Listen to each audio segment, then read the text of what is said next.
Olá pessoal, estamos aí de novo, agora para falar um dos temas mais preferidos meus, que é alergia alimentar. Meu interesse com alergia alimentar começou há muitos anos atrás, quando eu fui fazer meu treinamento nos Estados Unidos, e lá, na Duke University, um dos meus professores era o Dr. Hugh Sampson. Na época, ele estava muito incomodado com os conceitos de alergia alimentar, acreditava que muita coisa que se falava na época não existia. E então ele resolveu começar alguns estudos sobre alergia alimentar, do qual eu tive a sorte de participar com ele. Para encurtar a história, hoje o Dr. Hugh Sampson é uma das maiores autoridades mundiais em alergia alimentar. E depois das pesquisas desencadeadas por ele, nós experimentamos uma verdadeira revolução nos conceitos e no que nós pensamos em relação à alergia alimentar. Quando eu voltei ao Brasil, já há muitos anos, nós montamos uma equipe no hospital público onde eu trabalho, onde atende juntos o alergista, o gastroenterologista, o dermatologista, o nutricionista, enfermeiras especializadas em alergia alimentar, assistentes sociais e tem até psicólogo, porque o ambulatório de alergia alimentar é um ambulatório onde que as mães, os pais são muito inseguros e passam muito estressados, vamos dizer assim, por causa da alergia alimentar de seus filhos. Todo esse grupo atende junto, simultaneamente, os pacientes que nos procuram, e não são poucos. Mais ainda nos últimos anos, os avanços que aconteceram em alergia alimentar foi mais que os últimos 30, 40 anos. Um volume enorme de novas informações, critérios diagnósticos, tratamentos, prevenção, vem se acumulando de forma muito rápida. E eu falo para vocês sem medo de errar. A maioria dos alergistas ainda não acompanhou essas novidades, muito menos outros profissionais de saúde que não lidam no dia a dia com alergia alimentar. Um desses conceitos novos é que a gente não sabia antes, e hoje é um conceito bem enraizado, que existem pelo menos dois grupos de alergia alimentar. Um grupo que envolve o anticorpo da IgE. E esse grupo que envolve o anticorpo da IgE são sintomas que ocorrem muito rápido após a exposição do alimento que você é alérgico. Na maioria das vezes, em questão de minutos, no máximo na primeira meia hora, você já começa a ter sintomas. Tolera-se até 2 horas após a ingestão do alimento que você começa a ter sintomas. Mas mais que 2 horas, geralmente, alergias que envolvem o anticorpo da alergia, que é a IgE, não ocorrem. O outro grupo de alergia alimentar é o grupo que não envolve o anticorpo da IgE, e sim células intestinais. E essas reações podem começar um pouco mais tardia, algumas horas depois, talvez até 2 dias depois, mas não mais do que isso. As reações que não envolvem o anticorpo da IgE são geralmente reações, sintomas que são restritas ao trato gastrointestinal. É vômito, é dor de barriga, é diarreia, é sangue nas fezes, é ganho de peso deficiente e quase nunca envolve outros sintomas, como chieira, como erupção no corpo, está envolvido em pacientes que têm uma reação que não envolve a IgE. Para complicar um pouquinho o problema, existem algumas alergias alimentares que são parcialmente mediadas pelo anticorpo. E aqui eu falo duas que são relativamente mais frequentes, que é a dermatite atópica e a esofagite eosinofílica, que é uma alergia que dá no esôfago. Essas duas patologias, elas têm um papel parcial da IgE e nós vamos conversar sobre isso mais detalhadamente em outros vídeos. Eu pretendo, inclusive, esmiuçar cada uma dessas alergias alimentares. Hoje nós vamos falar mais de uma maneira geral. Um dos conceitos muito importantes em termos de alergia alimentar é o conceito da reprodutibilidade. O que é isso? Toda vez que você tem contato com o alimento, você tem que ter reação. Não existe aquela história, eu comi um camarão, empolei. Um mês depois eu comi o camarão e não tive nada. Então aquela empolada lá atrás não foi do camarão, foi uma outra coisa.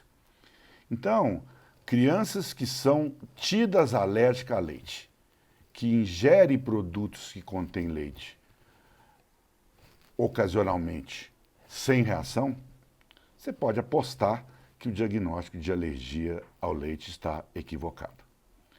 Então, esse conceito da reprodutibilidade é muito, muito importante. Outro conceito é em relação ao teste alérgico e o exame de sangue que você dosa IgE. Para começar, você só deve fazer teste alérgico para o alimento ou colher o exame de sangue para ver a IgE se você está suspeitando de uma reação que envolve o anticorpo da IgE. Se uma alergia não envolve o anticorpo da IgE, não adianta você ficar pedindo teste alérgico e exame de sangue. E aí vem um outro conceito, que você deve pedir IgE ou fazer o teste alérgico só para aquele alimento suspeito. A gente sabe hoje que se eu pegar aleatoriamente 100 crianças que comem de tudo, não tem alergia a nada, e fazer IgE para uma bateria de alimentos, metade dessas crianças que não são alérgicas vão ter IgE positiva, vão ter um teste alérgico positivo. Em outras palavras, a IgE, ela dá muito falso positivo. Então não se deve ficar fazendo IgE de forma aleatória. Ah, vamos ver se ele é alérgico a camarão. Não adianta, porque existe uma alta incidência de falso positivo. A IgE, seja no teste alérgico, seja no exame de sangue, ela só é útil quando ela está positiva junto com uma história que é muito suspeita. História suspeita de alergia que envolve o anticorpo da IgE são sintomas reprodutíveis e que acontece em minutos, no máximo até 2 horas após a ingestão do alimento. É muito comum também, no Brasil, você pedir exame de sangue de IgE para várias frações das proteínas do alimento. Como, por exemplo, eu peço para caseína, para lactoalbumina, para lactoglobulina. Na realidade, isso, do ponto de vista prático, não tem nenhum valor, não ajuda em nada na conduta, na conduta da criança, no tratamento, e só onera. Então não há necessidade de, quando suspeitar de alergia a leite ou a ovo, fracionar essas proteínas dos alimentos.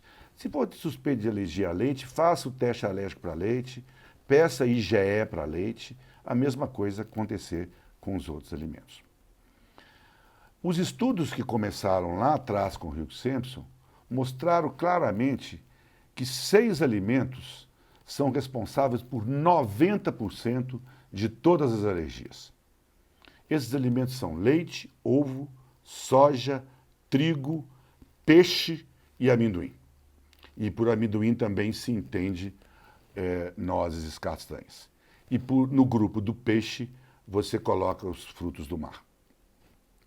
Fora desses 6 alimentos, é muito raro você ter alergia alimentar. Claro que é possível você ter alergia alimentar a qualquer alimento, mas a maioria é esses 6 alimentos. E no Brasil, leite e ovo são responsáveis por 80% de todas as alergias alimentares.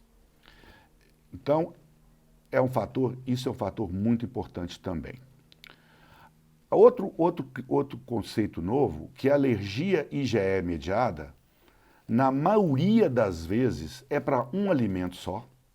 Ocasionalmente você pode ser alérgico a 2 alimentos, raramente para 3 ou mais alimentos. Então, quando o seu filho está sendo diagnosticado alérgico a vários alimentos, desconfie do diagnóstico que alguma coisa está errada. Né?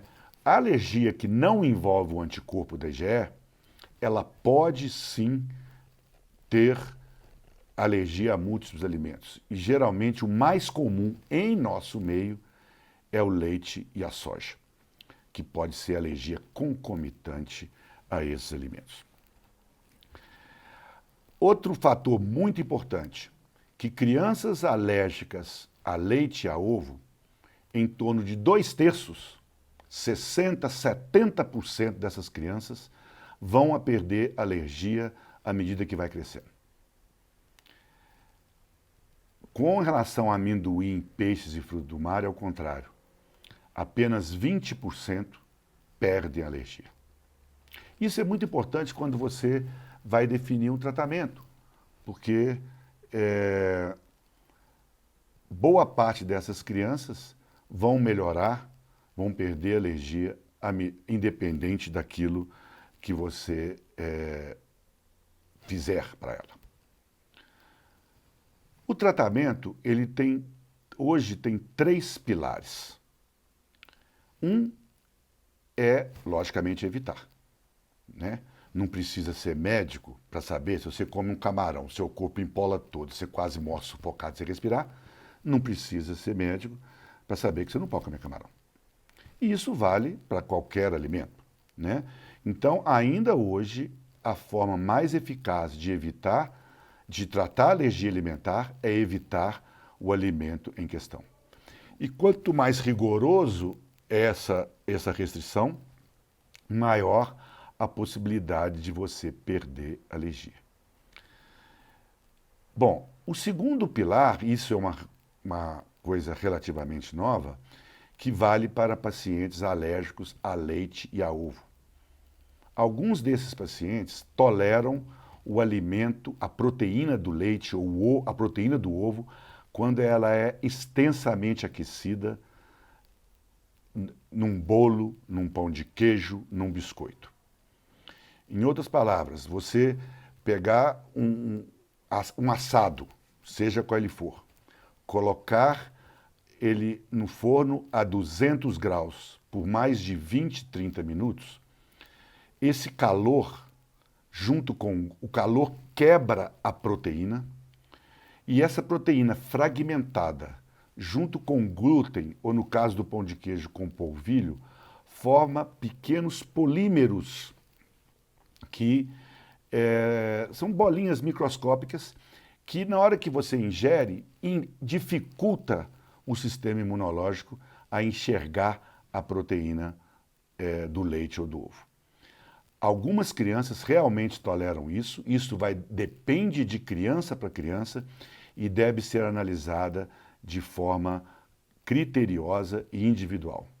Nós começamos a pensar numa dieta extensamente aquecida em crianças acima de 2 anos e dependendo do nível da IgE que ela dispõe. A dieta aquecida não serve para reações de IgE mediadas. não IgE mediadas, perdão. E ela tem várias vantagens. Primeiro, que melhora a qualidade de vida da criança e da família, que abre um leque de alimentos que a criança pode alimentar, que ela não podia antes. A outra, que estudos indicam que a dieta extensamente aquecida, ela funciona como se fosse uma vacina, entre aspas, e ela faz com que a maioria das crianças percam alergia mais rápido. Desde que você use, que a criança ingere esse alimento enriquecido pelo menos 3 vezes por semana, de forma regular. Então, ela tem muitas vantagens e deve ser pensada individualmente em cada paciente. O outro tratamento, que foi liberado agora nos Estados Unidos, o primeiro tratamento medicamento para alergia alimentar, que é uma vacina oral para amendoim. E a reboque dessa vacina oral para amendoim, vem também vacinas para outros alimentos, leite, ovo, etc. Isso é realmente uma mudança de paradigma e deve ser considerado no tratamento da criança com alergia alimentar. Mas atenção que existe exageros na prescrição dessas vacinas. Se você tem 60% a 70% de alergia alimentar, de chance de perder a alergia alimentar, como no caso leite e ovo, é recomendado que você espere até 6, 7, 8, 10 anos de idade para pensar em dar vacina de alergia, porque a vacina de alergia, ela causa muitos efeitos colaterais. Ela é muito eficaz, ela tem 70% de eficácia, 30% ela funciona só parcialmente, mas ela tem efeitos colaterais. Inclusive pode dar até choque anafilático a vacina. Então a gente tem que pesar muito bem os riscos, benefícios. Isso vai ser motivo de outros vídeos nossos aqui. Para terminar, eu gostaria de comentar que eu considero hoje o maior avanço na alergia alimentar nos últimos 20 anos, talvez mais, que é a possibilidade de você prevenir a alergia alimentar. Durante muitos anos, décadas, a recomendação oficial da Academia Americana de Alergia, Sociedade Europeia de Alergia, Academia Americana de Pediatria, era que você evitasse aqueles alimentos que você tinha probabilidade de ser alérgico. Principalmente se você vem de uma família com uma carga genética muito forte para alergia. Então, a recomendação é que você deixava para introduzir o leite de vaca após 1 ano de idade, deixava para introduzir o ovo após 2 anos, o peixe, amendoim após 3 anos. Isso vigorou durante muitos e muitos anos, e não só não estava adiantando nada, como começou-se a perceber que talvez poderia estar aumentando a incidência de alergia alimentar no mundo. Até que estudos vindos da Inglaterra, do professor Gideon Lack, começou a mostrar que se você pegasse crianças com alto risco de desenvolver alergia a amendoim, e você desse amendoim precoce para essas crianças, e quando eu falo precoce, alguma coisa entre 4 e 6 meses de idade, e se essa criança ingerisse de forma regular a proteína do amendoim, 3, 4 vezes por semana, isso diminuiu em 80% a possibilidade da criança desenvolver alergia. E olha que nós estamos falando um grupo de altíssimo risco de desenvolver alergia. Isso foi uma verdadeira revolução. Eu estava num congresso nos Estados Unidos quando o Dr. Gideon apresentou esse trabalho. Tinha imprensa, foi uma verdadeira auê. Hoje, então, a recomendação mudou. Hoje, você deve introduzir precocemente aqueles alimentos que você tem possibilidade de ser alérgico. Agora, a introdução precoce não precisa ser feita para todo mundo. Ela é feita naquele paciente cuja a família tem uma carga genética muito grande. Pais e mães alérgicos, irmão com dermatite atópica, irmão com alergia alimentar. Né? Então, acaba que restringe a 10, 15% das crianças que nascem. No Brasil, alergia a amendoim ainda não é um problema muito presente, embora ela ocorra. Então, a minha visão é que essa introdução precoce de alimentos deve ser principalmente voltada para leite e ovo. Introduzir esses alimentos a partir do momento que o leite materno não é mais exclusivo. Ninguém aqui quer brigar com leite materno, ninguém quer questionar os benefícios que o leite materno causa, e são inúmeros. Mas o leite materno exclusivo, ele não previne alergia alimentar. Então, algum momento entre 4 e 6 meses de idade, quando a dieta da criança não é leite materno exclusivo, deve-se começar a introduzir o leite e o ovo na dieta. Bom, gente, era isso que eu tinha que falar por hoje. Espero que vocês tenham gostado. Inscreva-se no nosso canal do YouTube, curta os nossos vídeos e, se precisar, façam perguntas, não só no YouTube, como no canal do Instagram, que eu terei o maior prazer de responder. Várias informações sobre alergia alimentar você vai encontrar no nosso site www.pulmolab.com.br, onde você vai ver a área dos blogs e a área da pós-graduação, que lá também tem muitas informações de alergia alimentar e outras alergias para pais de crianças alérgicas de uma maneira geral. Muito obrigado e até a próxima.